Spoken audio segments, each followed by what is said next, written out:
Haleluya, haleluya, haleluya. Selamat datang dalam program kita Melangkah Pasti. Karena memang dalam kehidupan kita apapun yang terjadi, jika Allah di pihak kita tidak dapat melawan kita. Alkitab berkata singa-singa muda boleh merana kelaparan, tapi orang yang berharap kepada Tuhan tidak pernah kekurangan sesuatu yang baik. Haleluya. Karena itu apapun yang terjadi kita harus melangkah dalam kepastian, karena Allah yang kita sembah tidak akan pernah mengecewakan kita. Haleluya. Nah, mungkin setelah menatap saya dan berkata, aduh pendeta ada di mana lagi, ngapain lagi pendeta?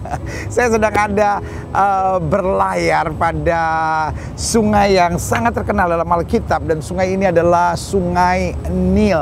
Saudara gue yang kasih dalam Tuhan, sungai terpanjang di seluruh dunia. Sampai hari ini masih ada perdebatan karena Sungai Nil panjangnya 6.650 km. Saya baru ukur 6.650 km. Tetapi Sungai Amazon, penelitian terakhir bilang 6.695 km.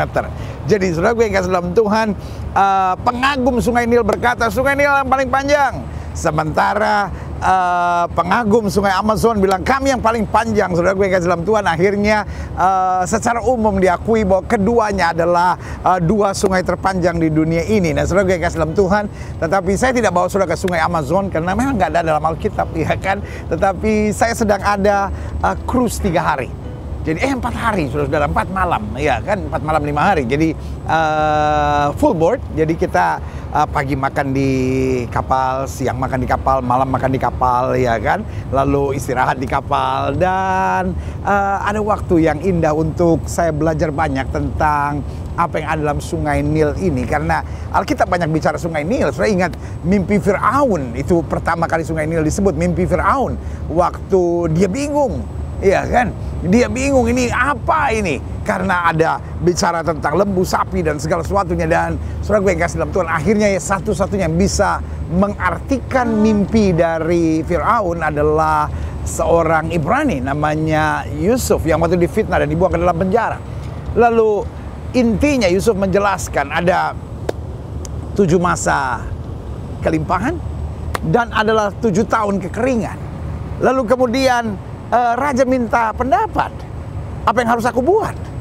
Lalu Yusuf kasih tahu, gampang sekali. Pilih orang yang berhikmat untuk mengatur masa kelimpahan itu, sehingga waktu masa kekurangan Mesir tetap dalam kelimpahan dan seluruh dunia akan datang kepada Mesir. Nah, saudara gue yang kasih dalam Tuhan, di saat itu raja bilang, mana ada lagi orang berhikmat selain daripada engkau? Mari engkau menjadi Perdana Menteri. Saudara gue yang kasih dalam Tuhan, itulah saatnya di mana orang Ibrani, orang yang takut Tuhan, orang yang difitnah, dibuang ke dalam penjara dengan tuduhan hamba Ibrani yang kamu hendak memperkosa aku, diangkat Tuhan menjadi Perdana Menteri. Saudara gue yang kasih dalam Tuhan, selama hidup kita benar selalu ada pembelaan Tuhan. Nah, saudara gue yang kasih dalam Tuhan, lalu di Sungai Nil ini kita akan banyak belajar, karena Musa juga ditarik dari Sungai Nil ini. Nah, saudara gue yang kasih dalam Tuhan, ada banyak hal, dan 10 tulah yang terjadi bangsa Israel sebelum akhirnya bangsa Israel pergi. Karena apa? Karena anak sulung mati semuanya. Dimulai dengan apa? Dimulai dengan air Sungai Nil berubah menjadi darah. Nah, saudara yang kasih dalam Tuhan, dari sini saya mau mengajak saudara, karena perjalanan saya sebetulnya dari kota Luxor menuju sebuah kota yang sangat penting, yaitu Aswan, saudara. Ini kota di mana sungai ini seringkali mendatangkan banjir yang besar. Lalu mereka membangun dam, mereka membangun bendungan di Aswan. Nah, saudara gue yang kasih dalam Tuhan, kesempatan saya ada di Mesir, khususnya di Sungai Nil ini, buat saya adalah sebuah kehormatan untuk dapat menyampaikan firman Tuhan buat setiap saudara sekalian. Mungkin saudara menatap saya dan berkata, tapi Luxor nggak ada dalam Alkitab, ya kan? Luxor adalah sebutan orang Arab, saudara-saudara.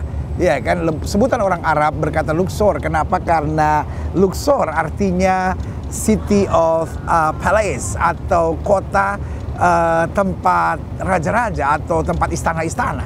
Karena orang Arab waktu datang ke sini nggak bisa membedakan mana kuil, mana kerajaan Firaun, sehingga dia pikir semua adalah istana-istana. Jadi dia beri nama tempat ini Luxor, saudara-saudara. Nah, saudara gue yang kasih dalam Tuhan, tetapi nama aslinya kalau dalam Alkitab disebut Thebe. Wow, ada apa di Thebe? Nah, saya mau mengajak saudara melihat dalam Nahum pasal 3, Nahum pasal 3 ayat yang ke-8 dikatakan begini. Adakah engkau lebih baik dari Thebe, kota dewa Amon, atau dewa Amun, ya kan? Dewa yang bersembunyi, hidden god. Dan tetapi satu saat bisa jadi marah sekali, bisa tegas sekali, sehingga tak terbaca, tak dapat terduga, tak dapat terselami. Sehingga saudara yang kasih dalam Tuhan, mereka menyebutnya Amun atau hidden dalam bahasa Mesir kuno.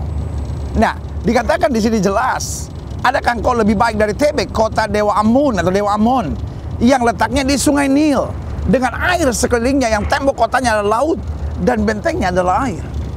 Kalau saudara pelajari dalam Alkitab, berkali-kali Tuhan marah sama kota TB ini. Nah, nanti saya akan jelaskan kenapa kota TB ini mendatangkan amarahnya Tuhan. Karena saudara yang kasih dalam Tuhan, di kota TB ini ada begitu banyak penyembahan berhala. Makanya tema program kita hari ini, penipuan kegelapan, disempurnakan, dijawab oleh Kristus. Karena saudara yang kasih dalam Tuhan, iblis menyamar sebagai malaikat terang. Dan buat saya adalah sebuah kehormatan sendiri saya bisa ada di Luxor ini. Dan kemudian saya mengajak saudara untuk ada ke beberapa temple atau kuil, saudara-saudara, penyembahan pada zaman itu. Nah, kuil terbesar dibangun oleh Ramses II atau disebut the Great Pharaoh atau Firaun yang agung, atau Ramses II atau Ramses kedua. Nah, saudaraku yang kasih dalam Tuhan, dipercaya bahwa Ramses kedua, putrinya yang kemudian menarik Firaun dari air di Kairo, saudara-saudara. Sehingga Musa pasti pernah ada di daerah Luxor ini. Karena Ramses II punya beberapa istana di Kairo, tetapi juga punya istana yang ada di Luxor ini. Nah, saudara ingatkan, kalau saudara berkata, kenapa istana Firaun tidak ada di Kairo sampai sekarang, nggak ada peninggalannya? Saudara ingatkan, bangsa Israel di daerah Goshen kerjaannya membangun apa? Membangun batu bata. Batu bata paling hanya bisa tahan 200 tahun. Tetapi yang dibangun di sini, kuil-kuil dan istananya dibangun dari batu. Sehingga kuil-kuilnya sampai ada sampai sekarang. Nah, saudara gue kasih dalam Tuhan, pasti Musa ada di sini. Itu sebabnya saya mengajak saudara, karena berhubungan erat dengan firman Tuhan. Bagaimana Musa dibesarkan dalam suasana penyembahan berhala. Tetapi bagaimana Tuhan sudah memilih Musa sehingga meskipun dia kecil dan dibesarkan dalam penyembahan berhala, tapi dia punya kepastian tentang Allah yang hidup. Allah Abraham, Allah Ishak, dan Allah Yakub. Nah, saudaraku yang kasih dalam Tuhan, tetapi kemudian waktu Musa keluar, ingat, Musa sempat lari dari istana Firaun dan 40 tahun ada di Midian, daerah Midian. Nah, saudaraku yang kasih dalam Tuhan, lalu kemudian berganti Firaun. Firaun itu bukan nama raja, jangan salah mengerti. Firaun adalah jabatan, seperti the king. Dalam bahasa Mesir kuno disebut Pharaoh atau Firaun. Nah, Firaun itu punya nama-nama. Nah, Ramses kedua adalah berkuasa ketika Musa lahir.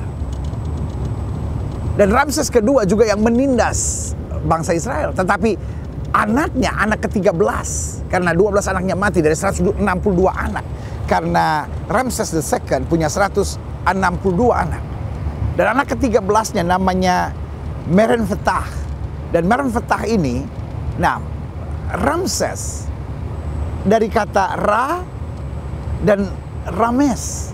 Rames atau Ramses itu artinya son of the sun, anak laki-laki dari matahari.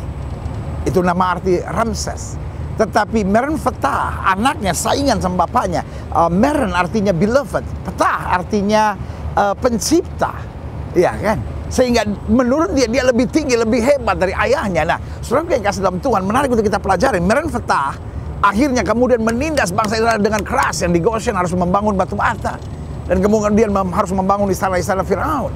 Nah, saudara yang kasih dalam Tuhan, Merenptah ini, ya kan, yang kemudian akan berhadapan dengan Musa dengan 10 tulah. Nah, sehingga diperkirakan Merenptah begitu marah sama Musa. Kenapa? Karena tadinya sama-sama rise up together, sama-sama dibesarkan di istana Ramses II. Nah, saudara yang kasih dalam Tuhan, semuanya ini ada di daerah sini, Luxor, dan terus dalam perjalanan saya ke Aswan nanti. Nah, saudaraku yang kasih dalam Tuhan, menarik di sini untuk kita pelajari. Mengapa Tuhan marah kepada Mesir pada zaman itu? Nah, kita lihat di sini, ya kan? Nah, saya harap ini pelajaran yang tidak gampang, saudara-saudara, ya kan?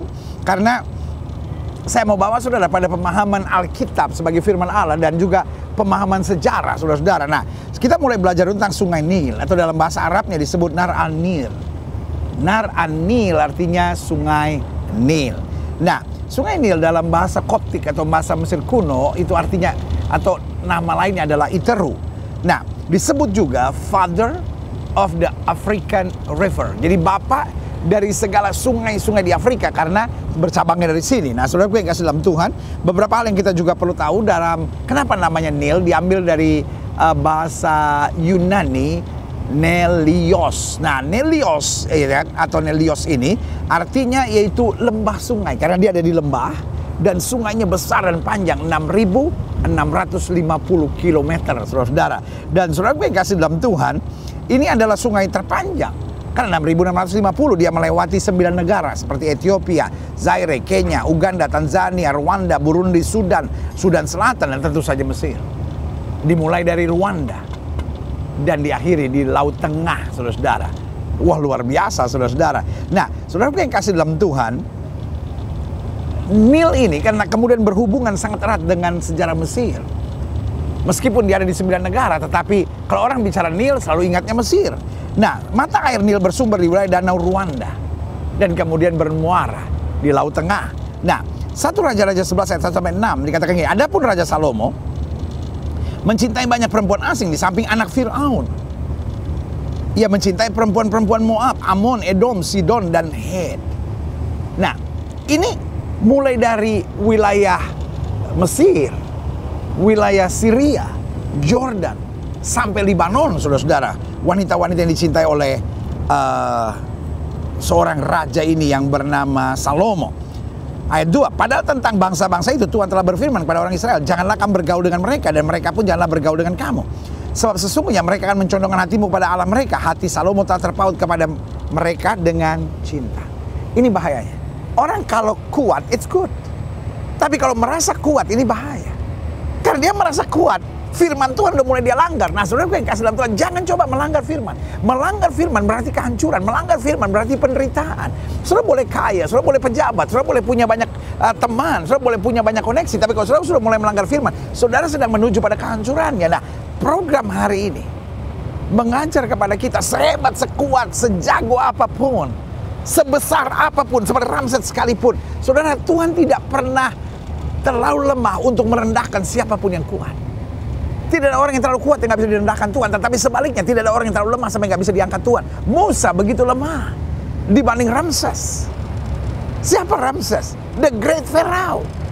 Artinya Firaun yang terhebat sepanjang sejarah hidup manusia. Bangunan-bangunan yang huge, dibangun 4.000 tahun, 2.000 tahun sebelum Masehi, saudara. 2.000 tahun sebelum Masehi, bayangkan. 4.000 tahun dari sekarang, saudara. 4.000 tahun yang lalu sudah ada bangunan-bangunan yang sudah bisa lihat. Nah, ini Karnak Temple, saudara. Wow, huge. Tapi saudara, gue yang kasih dalam Tuhan, kalau Tuhan mau rendahkan, selesai. Anaknya Merenptah, kalau Tuhan mau rendahkan, selesai. Ya kan, Merenptah akhirnya matinya di mana? Di sungai, di Laut Merah, saudara, di Laut Teberau, di laut yang dibelah Tuhan. Karena dia raja, akhirnya mayatnya ditemukan. Tapi saudara, gue yang kasih dalam Tuhan, matinya sengsara. Tuhan angkat Musa yang lemah, dan Tuhan rendahkan Merenptah, Firaun yang hebat. Nah, saudara, gue yang kasih dalam Tuhan, apa yang terjadi dengan Salomo juga sama. Dia merasa, oh saya cinta, saya mau dapat, hancur. Lalu ayat yang ketiga, ia mempunyai 700 istri dari kaum bangsawan, dan 300 gundik istri-istrinya itu menarik hatinya daripada Tuhan. Sebab pada waktu Salomo sudah tua, istri-istrinya itu mencondongkan hatinya kepada Allah lain, sehingga tidak dengan sepenuh hati berpaut kepada Tuhan Allahnya seperti Daud ayahnya. Demikian Salomo mengikuti Ashtoret, dewi orang Sidon, ya kan, daerah utara sana, dan mengikuti Milkom, dewa kejijikan sembahan orang Amon.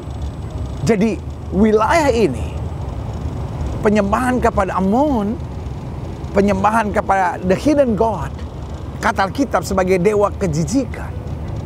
Karena mereka melakukan apa saja, tujuannya memuaskan the hidden God ini. Dan Alkitab berkata itu sebagai dewi kejijikan, dewa kejijikan. Dan Salomo melakukan apa yang jahat di mata Tuhan, dan ia tidak dengan sepenuh hati mengikuti Tuhan seperti Daud ayahnya. Nah, saudaraku yang kasih dalam Tuhan, saya sekarang membawa saudara ke Karnak Temple. Ini ada teman saya ini namanya Syarif. Beliau adalah guide lokal di sini, dan Syarif akan menjelaskan sedikit tentang Karnak Temple buat saudara sekalian. Ya, Bapak Ibu, ya sekarang kita sampai situ arkeologi terkenal sekali di Kota Luxor. Dan Kota Luxor adalah pernah ibu kota Mesir kuno pada kerajaan Paro pada zaman Ramses kedua. Ramses Firaun Nabi Musa. Firaun Nabi Musa, terkenal sekali dan bernama Ramses kedua. And semua candi here dedikasi untuk dewa terkenal sekali, dewa Amun-Ra. Amun-Ra. Amun sebagai manusia, like man, dengan dewa matahari, Ra, matahari, salah satu dewa terutama di Mesir kuno. Wow, saya percaya saudara dapat banyak pelajaran yang indah tentang penjelasan dari Syarif teman saya. Nah, saudara gue yang kasih dalam Tuhan, saya mengajak saudara masuk ke Karnak Temple sekarang. Haleluya, haleluya, haleluya. Saudara gue yang kasih dalam Tuhan, hari ini kita ada sesuatu yang spesial karena kita ada di Karnak Temple. Karnak Temple adalah kuil terbesar, pusat penyembahan berhala terbesar di Mesir ini, dan ini adalah kuil pagan, ya kan? Dan salah satu yang membuat Salomo jatuh dalam dosa, kalau kita baca dalam Alkitab, dalam Raja-Raja, ya kan? Karena dia mengambil istri dari anak putri Firaun yang penyembahannya ada di sini, saudara sekalian. Karena ini adalah Firaun Ramses kedua, bahkan seluruh keturunannya dari sini. Jadi ini pusatnya penyembahan berhala waktu itu, dan ada 3 wilayah seperti kayak tabernakel, saudara, seperti kayak tabernakel. Jadi ada pintu masuk, ada ruang suci, dan ada ruang maha sucinya. Dan itu ada untuk 3 penyembahan dewa. Yang pertama Amun. Amun, atau Alkitab kita suka tulis Amon. Nah, Amun itu artinya apa? Gitu. Amun itu artinya hidden. Jadi God of Amun artinya hidden God. Tuhan yang kelihatannya diam, Tuhan yang nggak ketahuan di mana, tetapi kalau dia marah dia bisa ngamuk sekali. Nah, karena itu mereka selalu menggabungkannya sebagai Amun-Ra. Amun-Ra itu, Ra itu artinya matahari. Amun-Ra itu artinya the hidden God reveal, ya kan? Allah yang sembunyi itu adalah Allah yang dinyatakan dalam terang. Nah, itu sebabnya ketika Yesus berkata, "Akulah terang dunia," Yesus menyatakan, "I'm not a hidden God. I'm not God like you did." Seperti yang kau sembah, seperti yang kau percaya, seperti yang kau buat. Tetapi akulah terang dunia. Aku tidak bersembunyi. Aku turun untuk menyapa kita. Makanya dia buka tangan dan berkata, "Mari kamu yang letih lesu dan beban berat, aku akan memberi kelegaan kepadamu." Yesus bilang apa? "Aku tidak menyebut kamu lagi hamba, tapi aku menyebut kamu sahabat." I'm not a hidden God, ya kan? Lalu yang kedua, dia percaya pada Allah Mut. Allah Mut adalah Allah yang bersembunyi di satu tempat, tapi bukan hanya bersembunyi, tapi dia akan membuat gerakan-gerakan yang berbahaya, ya kan? Dan satu lagi Allah Konsu. Nah, Allah Konsu adalah Allah yang menyuburkan. Jadi, saudaraku yang kasih dalam Tuhan, di sini ada 3 kuil khusus untuk Allah Amun, untuk Allah Mut, dan juga untuk Allah Konsu. Nah, di depan sini mereka percaya pada sebuah dewa lain atau dewa lebih rendah. Mungkin kalau kita sebutnya malaikat-malaikatnya, tapi malaikat-malaikat kegelapan, ya kan? Nah, itu Sphinx. Nah, Sphinx ini bentuknya manusia, ya kan? Mukanya manusia, tetapi ada yang berbentuk domba, ada yang berbentuk singa. Jadi kalau sudah lihat di sini, lihat ada yang berbentuknya domba, ada yang berbentuknya singa. Nah, kenapa mesti ada yang berbentuk domba dan ada yang berbentuk singa? Gini, domba itu lebih lembut. Singa lebih menakutkan. Kenapa bentuknya manusia? Nah, artinya dia bisa ramah. Dan itu benar. Revealing of what God says. Penyataan seperti apa yang Tuhan katakan. Alkitab bilang apa? Iblis menyamar sebagai malaikat terang. Jadi saudaraku yang kasih dalam Tuhan, kalau saya lihat hal seperti ini, yang timbul dalam pemikiran saya apa? Thank God for the Bible. Bersyukur kepada Tuhan buat Alkitab. Alkitab menyingkapkan segala sesuatu yang terselubung buat kita. Apapun ada dalam Alkitab. Wow, thank God for the Bible. Nah, saudara yang kasih dalam Tuhan, kenapa saya sampai ajak saudara ke Luxor ini dan sampai lihat sphinx-sphinx yang ada di sini, ya kan? Lihat ada gambar manusia. Nah, di dalamnya juga ada gambar raja-raja, ya kan?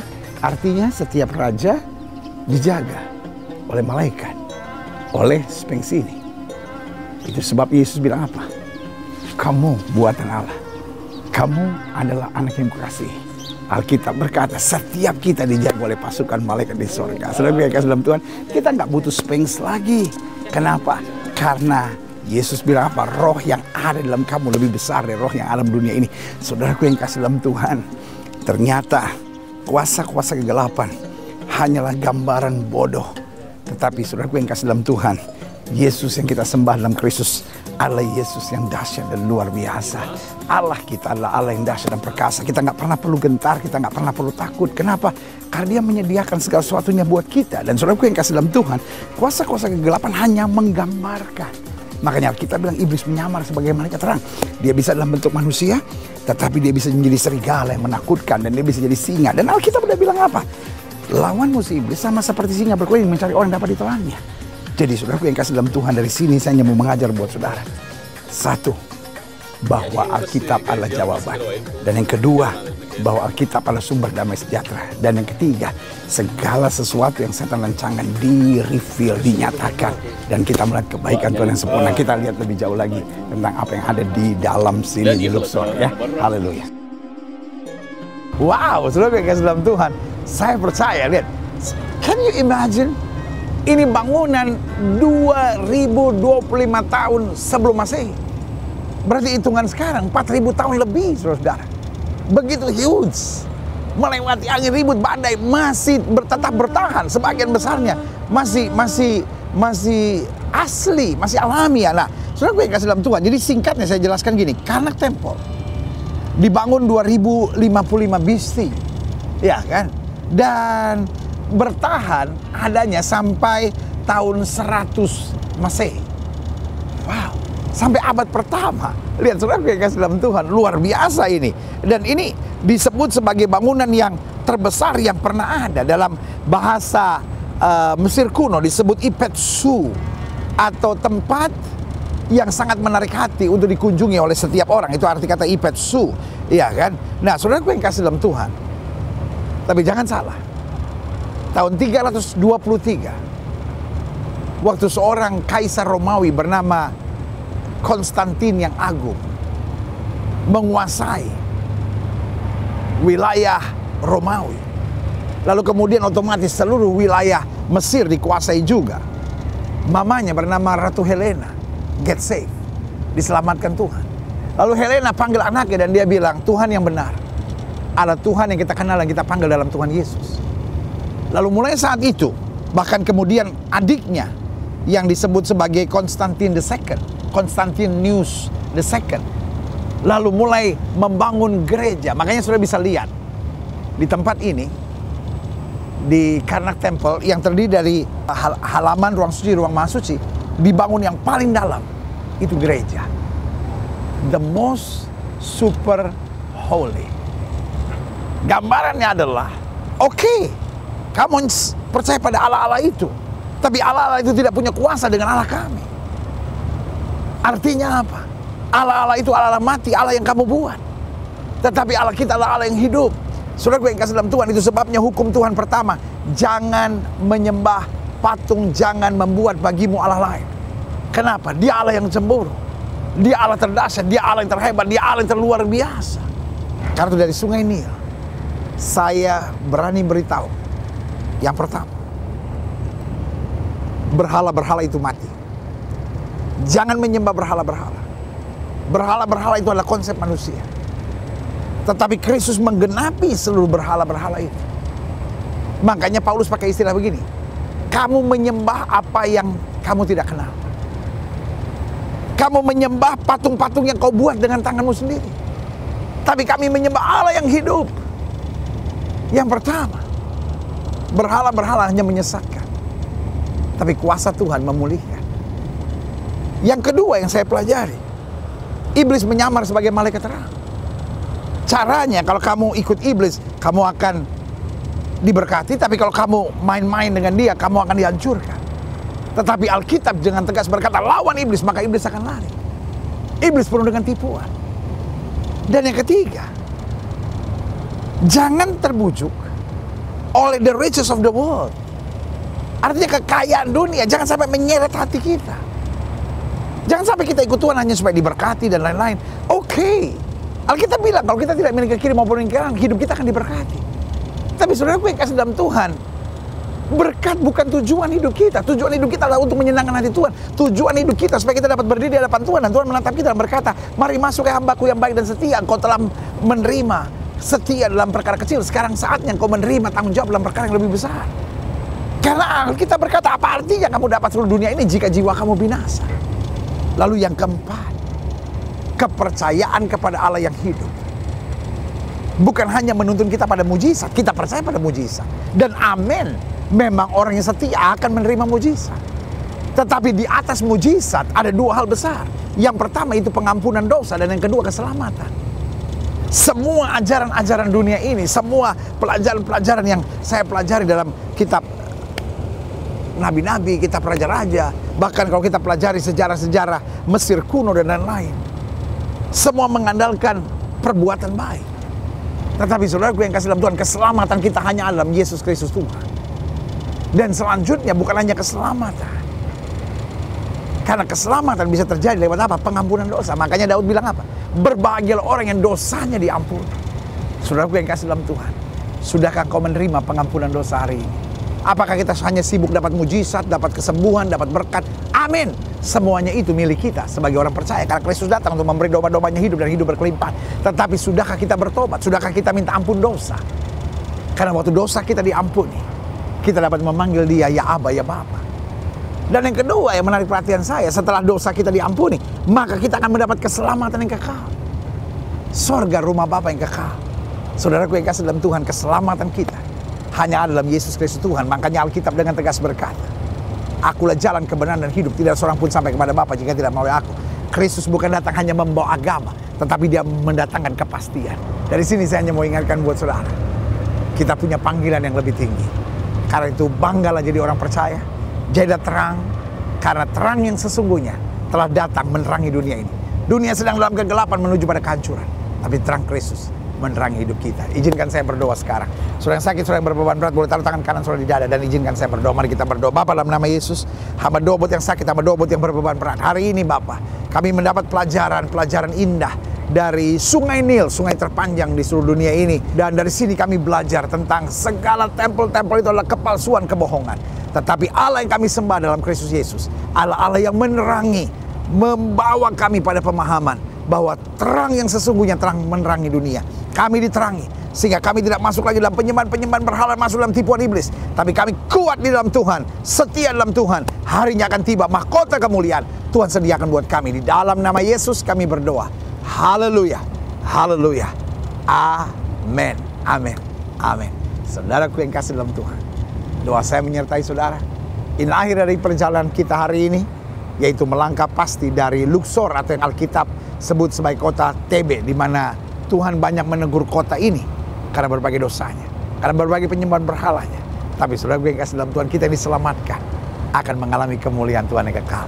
Sungai Nil ini mengajar kepada kita bahwa Tuhan bisa angkat umat yang sederhana, bodoh, lemah dalam kemuliaan Tuhan yang luar biasa. Tetap maju dalam Tuhan, melangkah dalam kepastian bersama Yesus. Kita cakap menanggung segala perkara. Haleluya.